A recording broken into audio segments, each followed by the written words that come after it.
Hello my dear students and welcome back to the channel. आज के class में हम कंटिन्यू करेंगे अपना फाइनेंशियल अकाउंटिंग, जो कि ओडिशा के सेमेस्टर नंबर 1 का पेपर है। बाकी अगर तुम कोई और यूनिवर्सिटी से बिलोंग करते हो, जैसे दिल्ली यूनिवर्सिटी हो गया या कोई और यूनिवर्सिटीज के अंदर भी सेमेस्टर 1 का ही पेपर है।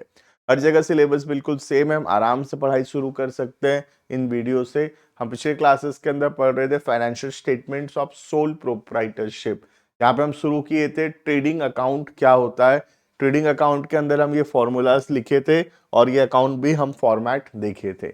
आज के क्लास में और थोड़ा डिटेल में हम पढ़ेंगे ट्रेडिंग अकाउंट के बारे में, कुछ क्वेश्चंस करेंगे, प्लस डायरेक्ट एक्सपेंस क्या होता है उसके बारे में भी हम पढ़ेंगे। But before we start the video you can check the description में एक ऐप का लिंक है, उसको डाउनलोड करो, रजिस्टर करो अपने आप को। वहाँ complete videos, notes, practice sets, important questions हर सब्जेक्ट का अवेलेबल होगा।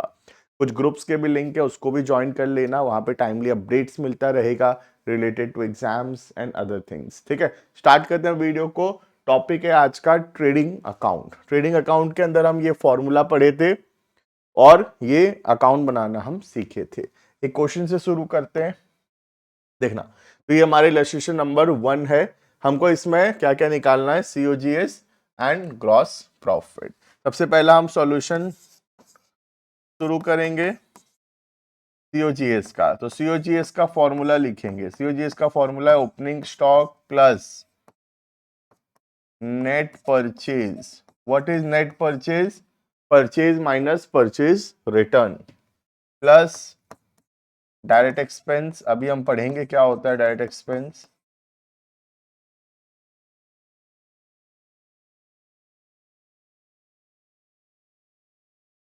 Minus closing stock. ठीक है, तो ओपनिंग स्टॉक कितना है देखते हैं। ओपनिंग स्टॉक है 45,000। तो opening stock 45,000 plus net purchase. Net purchase क्या देखना, परचेज है 181 का और रिटर्न है 48 का। तो मैं प्लस कर देता हूं 181, है ना, और माइनस कर देता हूं 45। तो ये क्या हो गया, ये हो गया net purchase. Clear. Plus plus आएगा डायरेक्ट एक्सपेंस। ये रहा 12,000 का डायरेक्ट एक्सपेंस है, minus closing stock. Closing stock है 38,000 का। तो ये क्या आ जाएगा, ये आ जाएगा कॉस्ट ऑफ गुड्स सोल्ड। ठीक है, this will be cost of goods sold. तो कितना आ रहा है, कैलकुलेट कर दो फटाफट से। 45 प्लस 181 माइनस 45 प्लस 12 माइनस 38, 1,55,000 है कॉस्ट ऑफ गुड्स सोल्ड। इसका मतलब क्या है, जो सामान हम बेचे साल भर में उसका कॉस्ट प्राइस है 1,55,000। क्लियर है। Now gross profit.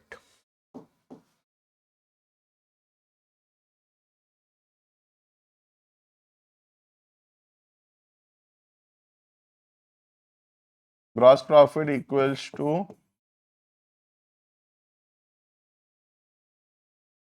Net sales minus COGS.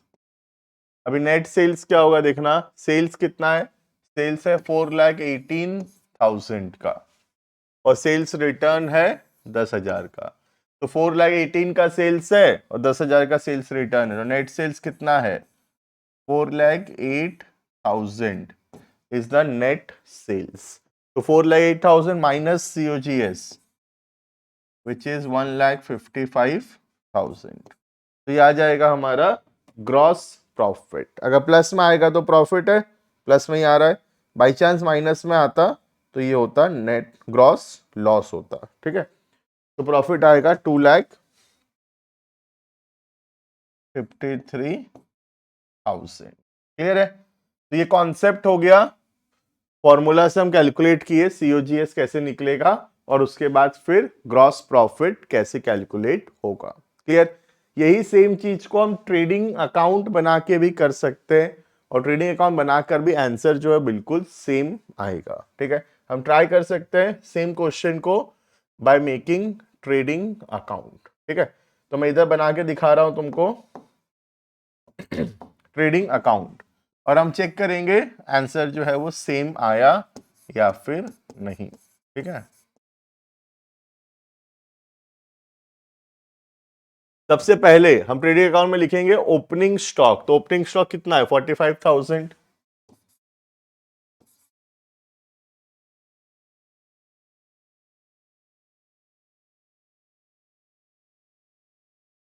Opening stock 45,000। Next, net purchase, purchase minus purchase return. तो टू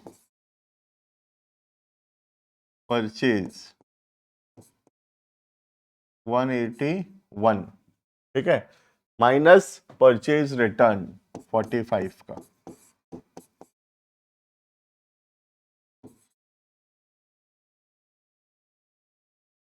तो ये आ जाएगा तुम्हारा 1,36,000। ठीक है, नेक्स्ट डायरेक्ट एक्सपेंस, ये भी डेबिट साइड में आएगा।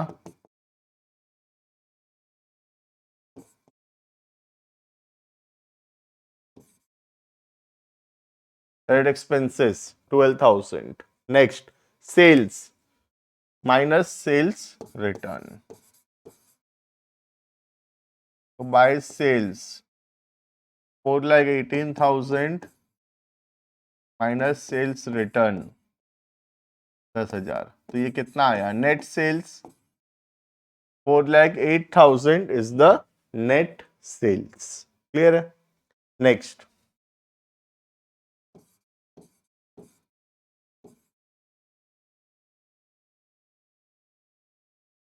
क्लोजिंग स्टॉक, क्लोजिंग स्टॉक कितना है? 38,000 का। क्लियर? तो ये सब कुछ हम लोग लिख दिए। अब हम कैलकुलेट करेंगे लेजर जैसे बैलेंस करते हैं वैसे। अगर डेबिट में आया बैलेंस तो ग्रॉस प्रॉफिट है, और क्रेडिट में आया तो ग्रॉस लॉस होगा। ठीक है, मैं क्रेडिट साइड ज्यादा दिख रहा है। 4,08,000 प्लस 38 कितना होगा? 4,46,000, 4,46,000। ठीक है, तो इधर भी टोटल आएगा 4,46,000 का। क्लियर? इधर कम पड़ रहा है ट्रेडिंग अकाउंट में, तो ये आएगा ग्रॉस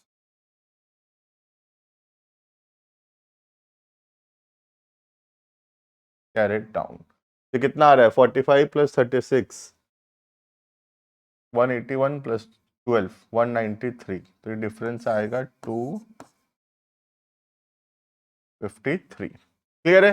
तो चाहे हम इस मेथड से, मेथड नंबर 1 फॉर्मूला से हम निकालें ग्रॉस प्रॉफिट तो भी सेम आएगा, या फिर हम ऐसे अकाउंट बना के अगर ग्रॉस प्रॉफिट निकालेंगे मेथड नंबर 2 तो भी आंसर जो है वो सेम ही होगा। क्लियर है ये? तो चाहे ऐसे कैलकुलेट करो या ऐसे करो, एक ही बात है, डिपेंडिंग अपॉन द क्वेश्चन। अगर क्वेश्चन में बोला है ट्रेडिंग अकाउंट बनाने तो फिर ऐसे करना पड़ेगा, और ऐसा हम ऐसे भी कर सकते हैं। क्लियर है? नाउ हम आगे बढ़ेंगे और देखेंगे ये डायरेक्ट एक्सपेंस क्या होता है। ठीक है, तो हेडिंग करना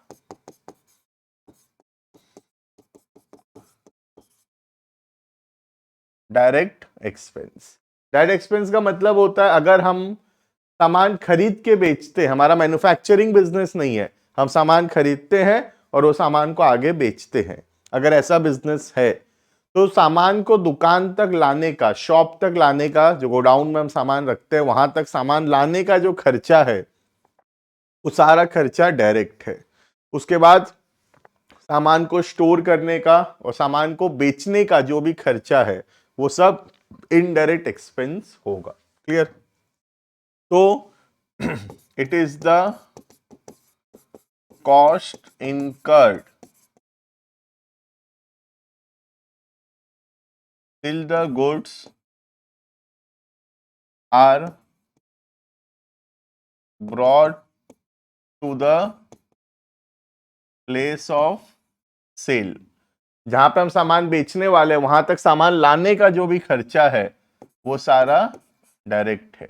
या फिर अगर हमारा मैन्युफैक्चरिंग बिजनेस है तो जो भी खर्चा हुआ सामान को बनाने का, cost incurred for production of goods, सामान को प्रोड्यूस करने तक जो भी खर्चा हुआ वो सारा खर्चा डायरेक्ट होगा। वन सामान प्रोड्यूस हो गया, उसके बाद जो भी खर्चा है वो सारा इनडायरेक्ट है। क्लियर है? तो अगर हम गुड्स प्रोड्यूस करते हैं तो प्रोडक्शन तक का जो भी खर्चा है वो सब डायरेक्ट है। अगर हम गुड्स खरीदते हैं आगे बेचने के लिए तो सामान खरीद के जो भी खर्चा हो रहा है सामान को दुकान तक लाने का वो सारा खर्चा डायरेक्ट होगा। क्लियर है? अब एग्जांपल लिखेंगे हम इसका। पहला हो गया वेजेस। ध्यान रखना वेजेस डायरेक्ट है लेकिन जो सैलरी है सैलरी इनडायरेक्ट होगा। राइट? सैलरी हम देते हैं स्किल्ड एम्प्लॉइज को और वेजेस हम उनको देते हैं जो सामान प्रोड्यूस कर रहे हैं। तो प्रोड्यूस करने का सारा खर्चा डायरेक्ट है, इसीलिए वेजेस डायरेक्ट है लेकिन सैलरीज इनडायरेक्ट होगा। क्लियर है?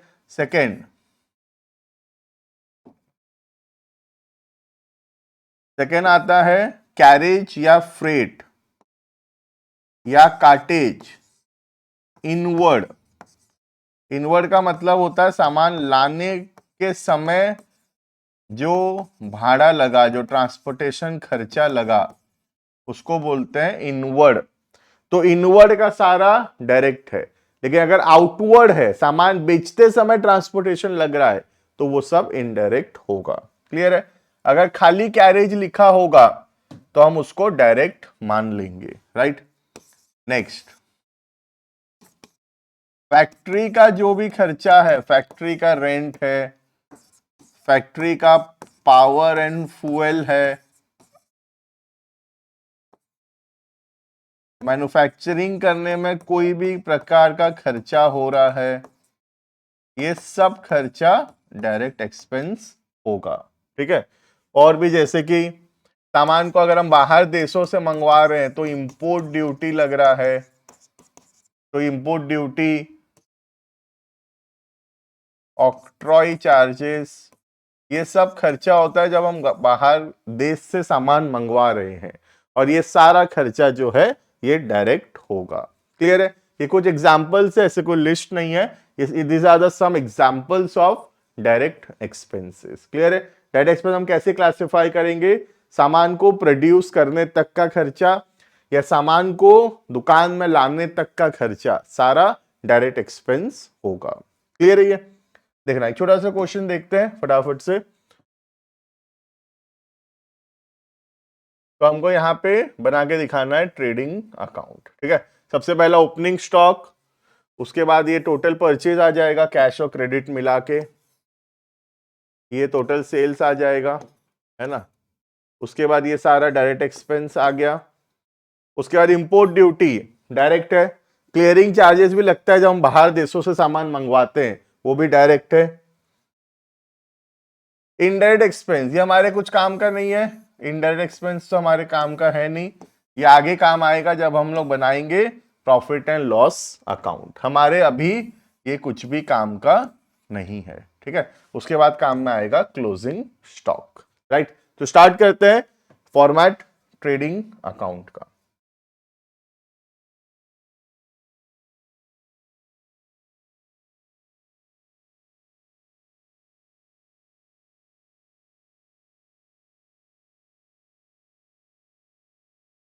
सबसे पहला ट्रेडिंग अकाउंट, तो स्टार्ट करेंगे फ्रॉम ओपनिंग स्टॉक।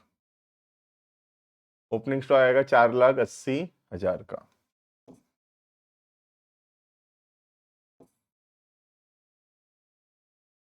उसके बाद आएगा परचेज, परचेज रिटर्न तो है नहीं, तो टोटल परचेज जो भी आएगा मिला के लिखेंगे। कैश परचेज 3,60,000 और क्रेडिट है 8,40,000, तो टोटल कितना हो जाएगा?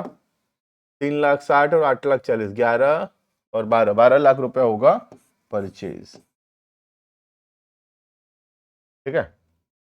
नेक्स्ट सेल्स, सेल्स में 7,60,000, 14,20,000, तो 80, 21,80,000।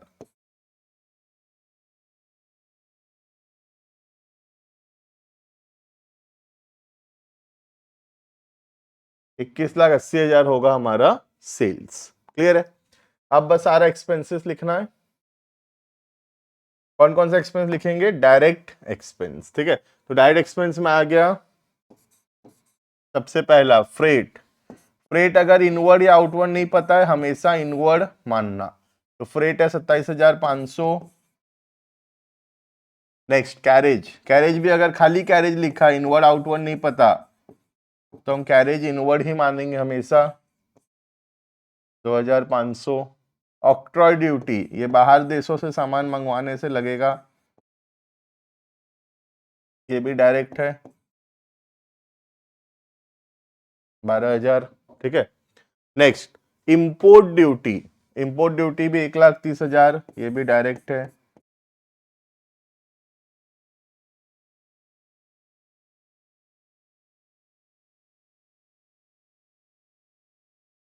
ठीक है, next clearing charges, again direct expense.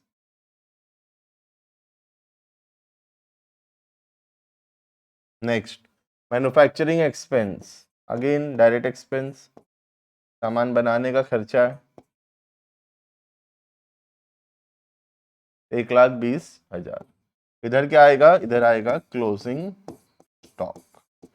Closing stock को हमेशा वैल्यू किया जाता है कॉस्ट और selling price which ever is lower. ठीक है, तो देखते हैं क्वेश्चन में बोला है कि कॉस्ट कितना है? 3,10,000 और मार्केट वैल्यू कितना है? 3 लाख। तो लोअर कौन सा है? मार्केट वैल्यू लोअर है, तो मार्केट वैल्यू पे उसको हम वैल्यू करेंगे। राइट, तो 3 लाख हम लोग लिखेंगे value of closing stock. Clear? देखना बस आ जाएगा तुम्हारा। ये थोड़ा ठीक कर देता हूं मैं। कितना? ये 12 लाख था। ठीक है, ओपनिंग स्टॉक कितना था भाई? 4,80,000 है ना। तो कैलकुलेट करेंगे, जो भी बैलेंस आएगा, प्रॉफिट है तो प्रॉफिट, लॉस है तो लॉस। क्लियर? तो फटाफट से कैलकुलेटर निकाल लो, कैलकुलेट करो कितना का प्रॉफिट या लॉस हुआ है। क्लियर? तो चलो मैं भी कैलकुलेट करता हूं, तुम भी करो, देखते हैं कौन पहले आंसर बताता है ना। Cut 4,80,000 plus 12 lakh plus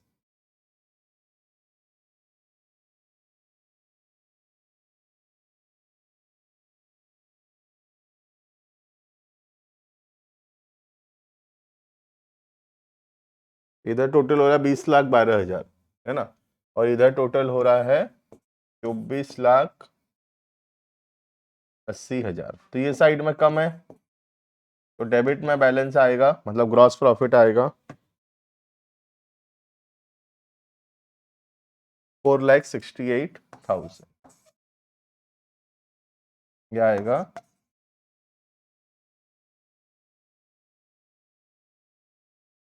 gross profit carried down. Clear है?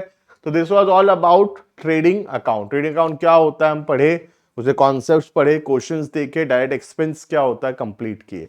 नेक्स्ट क्लासेस के अंदर हम स्टार्ट करेंगे next account which is called as profit and loss account. ठीक है, तो मिलते हैं आने वाले क्लासेस के अंदर। अभी के लिए इतना, thank you and bye bye.